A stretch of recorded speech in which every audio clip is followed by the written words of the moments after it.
KSRTCയിൽ വീണ്ടും ശമ്പളം മുടങ്ങി. 1-ാം തീയതി തന്നെ ശമ്പളം ഉറപ്പാക്കുമെന്നായിരുന്നു ഗതാഗത മന്ത്രിയുടെ ഉറപ്പ്. എല്ലാ മാസവും 5-ാം തീയതിക്കകം ശമ്പളം നൽകുമെന്ന മുഖ്യമന്ത്രിയുടെ വാഗ്ദാനവും പാഴായി. സനിയോ മനോമി വിശദാംശങ്ങളുമായി. സനിയോ, 5-ാം തീയതി കഴിഞ്ഞിരിക്കുന്നു, ശമ്പളം കിട്ടിയിട്ടില്ല, ഉറപ്പ് പാഴായി, തൊഴിലാളികൾ സമരത്തിലേക്കാണോ?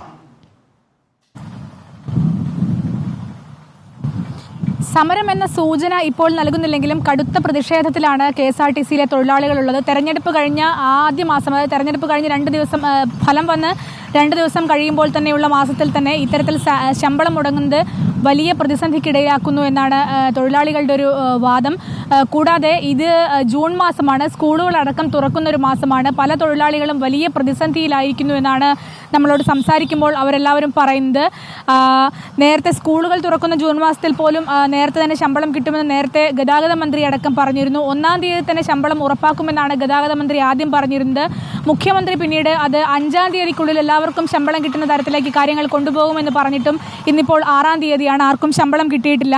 ധനവകുപ്പ് പണം അനുവദിക്കാത്തതാണ് ഇത്തരത്തിലുള്ള ശമ്പളം കിട്ടാത്തതിന് കാരണമായി പറയുന്നത്. 2 ആഴ്ച മുൻപ് തന്നെ ധനവകുപ്പ് പണം അനുവദിച്ചിരുന്നുവെങ്കിൽ ഈ ഒരു പ്രതിസന്ധി ഈ മാസം ഉണ്ടാകുമായിരുന്നില്ല എന്നാണ് ജീവനക്കാർ പറയുന്നത്. അതേസമയം ഈ ഡ്യൂട്ടി പാറ്റേണുമായി ബന്ധപ്പെട്ട തർക്കമാണ് ഇത്തരത്തിൽ ധനവകുപ്പ് ശമ്പളം അനുവദിക്കാത്തതിൻ്റെ കാരണമെന്നും KSRTC ജീവനക്കാർ പറയുന്നുണ്ട്. അതായത് 12 മണിക്കൂർ സിംഗിൾ ഡ്യൂട്ടി പരിഷ്കാരം നടപ്പിലാക്കിയെന്ന് ജീവനക്കാരും KSRTCയുടെ ജീവനക്കാരുടെ സംഘടനയും സമ്മതിച്ചാൽ മാത്രമേ ധനവകുപ്പ് പണം അനുവദിക്കൂ എന്നൊരു ന്യായത്തിലാണ് ഇപ്പോൾ ധനവകുപ്പ് നിൽക്കുന്നത്. അതിനെതിരെയാണ് ജീവനക്കാരുടെ അടക്കം പ്രതിഷേധമുള്ളത്. പ്രതിപക്ഷ KSRTC സംഘടനകളുടെ പ്രതിനിധി M. വിൻസെന്റ് MLA യോടക്കം നമ്മൾ സംസാരിച്ചിരുന്നു. വലിയ പ്രതിഷേധത്തിലേക്ക് കാര്യങ്ങൾ പോകുമെന്നാണ് അദ്ദേഹം അടക്കം പറയുന്നത്. ഏതായാലും ഈ ജൂൺ മാസത്തിൽ, സ്കൂൾ തുറക്കുന്ന ജൂൺ മാസത്തിൽ പോലും ശമ്പളം മുടങ്ങി എന്നതാണ് വലിയ പ്രയാസം സൃഷ്ടിക്കുന്നത്. സനിയോ മനോമിയാണ് വിശദാംശങ്ങൾ നൽകുന്നത്. KSRTCയിൽ ശമ്പളം മുടങ്ങിയിരിക്കുന്നു. മുഖ്യമന്ത്രിയുടെയും ഗതാഗത മന്ത്രിയുടെയും വാഗ്ദാനം പാഴായിരിക്കുന്നു. സനിയോ, ഇപ്പോൾ സനിയോ അല്പം മുമ്പ് ചൂണ്ടിക്കാണിച്ചതുപോലെ തന്നെ സ്കൂൾ തുറക്കുന്ന മാസമാണ്. സ്വാഭാവികമായും തൊഴിലാളികളെ സംബന്ധിച്ചിടത്തോളം വലിയ സാമ്പത്തികമായ ചെലവുള്ള സമയമാണ്. ആ സമയത്താണ് ഇത്തരത്തിലുള്ള ബുദ്ധിമുട്ടുകൾ ഉണ്ടാകുന്നത്. ഇത് എപ്പോൾ നൽകാൻ സാധിക്കും എന്ന് സംബന്ധിച്ച് വല്ല സൂചനയും തൊഴിലാളികൾക്ക് കിട്ടിയിട്ടുണ്ടോ? തൊഴിലാളികൾക്ക് ഇത് സംബന്ധിച്ച് യാതൊരു സൂചനയും കിട്ടിയിട്ടില്ല എന്നുള്ളതാണ് യാഥാർത്ഥ്യം.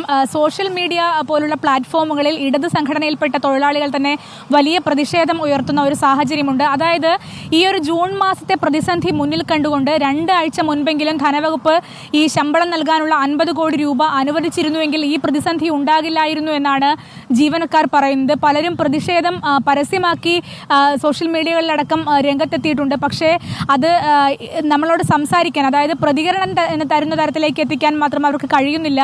അതിലവർക്ക് ചില തടസ്സങ്ങളുണ്ട് എന്നാണ് അറിയിക്കുന്നത്. പക്ഷേ സോഷ്യൽ മീഡിയകളിലടക്കം പ്രതിഷേധം ശക്തമാണ്. ഏതായാലും 2 ആഴ്ച മുൻപ് ഇത്തരത്തിൽ 50 കോടി രൂപ അനുവദിച്ചിരുന്നുവെങ്കിൽ ജൂൺ മാസത്തെ പ്രതിസന്ധി എല്ലാം ഒഴിവാക്കാമായിരുന്നു എന്നാണ് പലരും പറയുന്നത്. പക്ഷേ അത് ചെയ്യാൻ ധനവകുപ്പോ അതിന് സ്വാധീനം ചെലുത്താൻ KSRTC അടക്കമുള്ള ഗതാഗത സംവിധാനങ്ങൾക്കോ കഴിഞ്ഞില്ല എന്നതാണ് യാഥാർത്ഥ്യം. എന്നാൽ എന്ന് ശമ്പളം കൊടുക്കുമെന്നതിനെക്കുറിച്ച് യാതൊരു ഉറപ്പും ഇപ്പോഴും കിട്ടിയിട്ടില്ല എന്നുള്ളതാണ് യാഥാർത്ഥ്യം.